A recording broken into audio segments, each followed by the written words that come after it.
I got that tip the other day. Good morning. It is another bright morning. Well, it's actually foggy where I am, but you get the idea. This is where we'd ask you that big question. Give us 15 minutes and we will change your life with the solution to all your woes. One solution so simple that it'll change your life and you will be a bajillionaire. No, you're in the wrong place. If that's what you want, we're not those people. We are renegades. Renegades do things differently. Renegades go out and change the world, and we are going to change the world by helping you figure out what your situation is today and your solution to that situation, whatever that situation is. Tom Brush over there, Bob Graham right here. We don't know what your individual situation is, but we're going to help you find one small step that you can take today. One small step. See, I said earlier, Tom, that they're going to shoot off a rocket tonight, this afternoon. One small step. See how I did that little NASA thing? Yeah, thank you. As I said, that's Tom they Brush. Didn't know that until you showed that. I beat the horse to death, didn't I? Oh well, we won't put this one in the time capsule.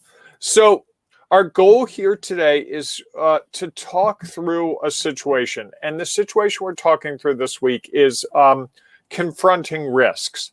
And it's funny this is coming up this week because I got an email overnight from a friend who took an interesting approach to confronting risk.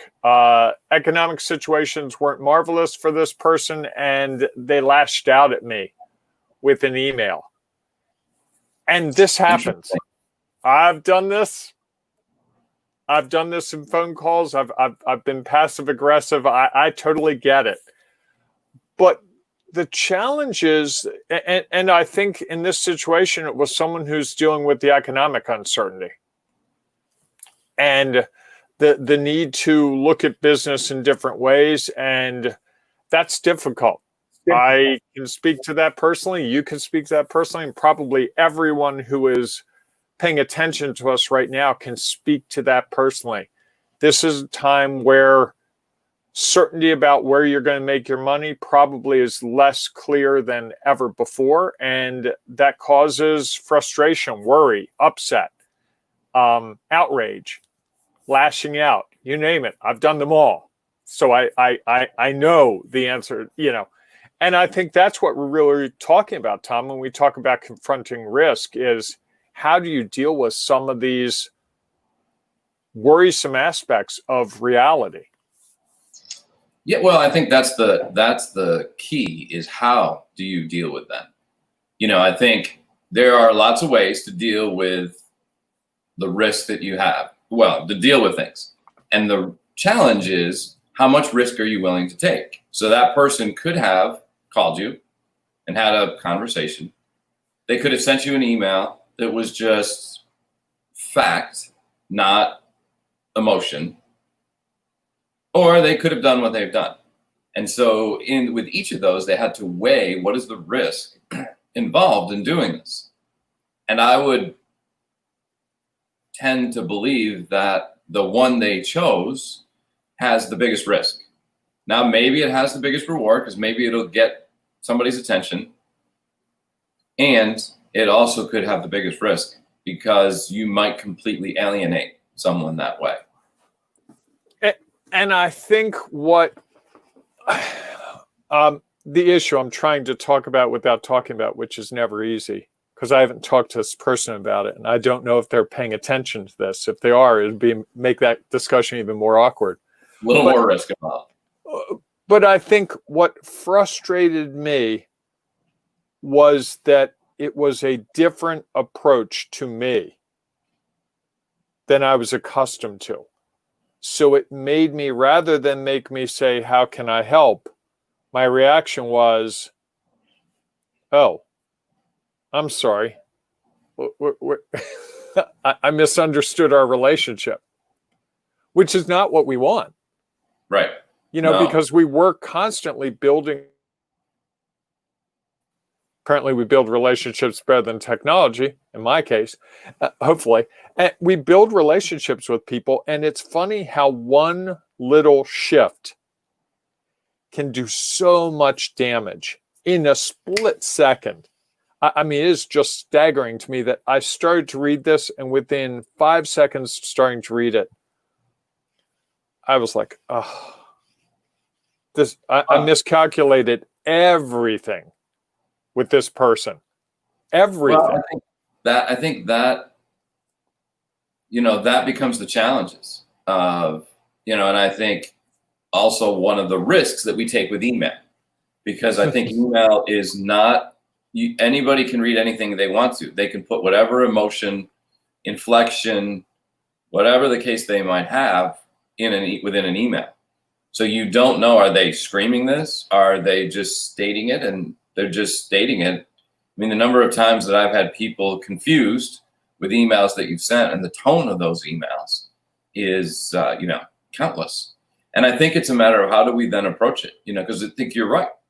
One little thing can make a huge difference. I don't know if you checked it out, but our friend John was online last night, and he inside the Ring of Renegades, and he was talking about, not owning up to the mistakes that you've made and what the costs that could be. And he was, just sharing about a contractor that this was an issue, and that person lost significant long-term revenue because they didn't own up to the mistake or the challenge they made. And so he's not probably going to work with them. He's going to go in a different direction. And so I think we have to evaluate with everything we do, what's the risk, and how do we confront that risk? Are we risk averse? Are we risk accepted? We have even thought about what are the risks of sending this email or having this conversation. Right. And it's funny we talk about that, because one of the risks I face each day is when we do this morning thing, because I can tend to be loose in what I say. And I have to really, I'll let you in on a little secret. I got to be really careful.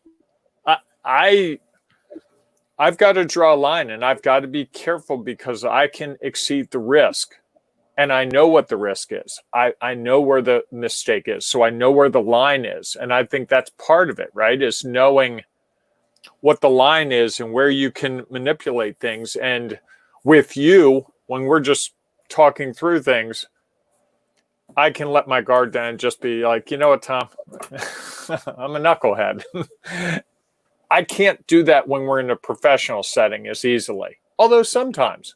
So, well, again, I think it's about how do you weigh what could the potential results be from the conversation. And I think we always have to consider what is the impact of what we were saying. And, doing. And I talked about that the other day. I was doing a Facebook Live on my own page and just thinking about, Wait, you do other Facebook Lives? God knows why, but yes, occasionally I do. I thought we were exclusive, Tom. Well, yes. You're dating other Facebooks? No, this is just me by myself. So I am hurt. I am just hurt here. Talk about risk. I put myself out there for you, Tom. I showed you I cared. And what do? You go out and find someone else. How long has this fling been going on? Sometimes there are topics that we have to share on different pages. That's all. I guess I will have to go out and find my own Facebook and start posting. You might have to do that. Anyhow, I have throughout this time of quarantine, I've tried to be positive and tried to really think about, I know there are people out there struggling, and how do I try to present that there is still optimism? And it struck me the other day, are there other people who look at that as just not being aware of what's happening and not understanding and appreciating the situations that they're in and they're dealing with? And how can you be positive when all this all this trouble is going on around the world? And I struggled with that for a little bit and tried to think about, I hadn't really thought about how someone else might perceive this depending on the situation that they're in. I looked at it as this was my opportunity to provide value and help, provide some, maybe a positive voice when people needed it. And sometimes people aren't ready to hear that. And I guess you just have to weigh the outcomes, and is the greater good and the intent of why I was trying to do it more valuable than the way a few people may have looked at it. I think intent comes into play, and also looking at it from other people's perspectives. But I will tell you, as someone who's spent my life being a people pleaser, sometimes I steer too far over to doing what's right for other people and not what's right for me. And the result, in fact, the example I gave you before we started today, Tom, was something I told you and something I wanted to do that shifts our plans. Felt like I was letting you down in the discussion, believe it or not. Even though I think to you it was a minor thing in the scheme of things, and you were probably like, "Oh, Bob, that's great." Right. Right. No, just to clue you all in, I asked Tom, we have a meeting at 4:00 today to plan something. And I told Tom that when I was a kid, I liked to watch the rockets take off from NASA. And there are kids next door that I wanted to expose to that opportunity, because I didn't tell you, they don't have a TV. So this would be a big deal. And so I said, Tom, can we move our meeting? Because I really would like to share this with the kids next door. And he was like, sure. I felt like a complete loser doing that. But Tom was like, yeah, that sounds kind of cool. Right. We all have things that come up. I mean, I think that's the understanding that is needed to figure out how to have that conversation. You can have that conversation with me anytime. Right. Come up. Things are going to change, Right. Opportunities arise, and if we don't take advantage of them, even though they might create a challenge in some other areas, that's the decision we need to make, because ultimately the return might be more significant than the negative impact or the change impact on the other side of things. I just have one question for you, Tom. Sure. Okay. Is your other Facebook nicer than me? Do you feel more loved when you're doing that? See, I'm doing this whole relationship thing. Not at all. Okay. Well, it's actually good that I think it was good I did this, because this got kind of bleak and kind of dark. So it was good to have something to goof off with. So what's the one antidote that we can take today, Tom? A simple thing we can do that will change our lives, other than, if you haven't already, join our Ring of Renegades Facebook group. That's right, the Ring of Renegades Facebook group. Look on Facebook for Ring of Renegades. Join us. We are changing the world one renegade at a time. What's that one thing, Tom? So I would say the one thing is, confronting, really going out and thinking about the risk. Like, what are the obstacles? What are the two sides of what potentially are three things that could happen with not everything, with the big things that you want to do? If you're going to step out and do something that you think is significantly impactful, confront that. Make sure you understand what the potential outcomes could be. I couldn't agree more. I got nothing to add to that. That was brilliantly said. I'm going to leave it there. This has been today's Antidote. Hope we gave you something to think about, something to do. We will be back bright and early tomorrow morning. And if you're in the Ring of Renegades, look for us tomorrow evening as well at 7 p.m. Eastern.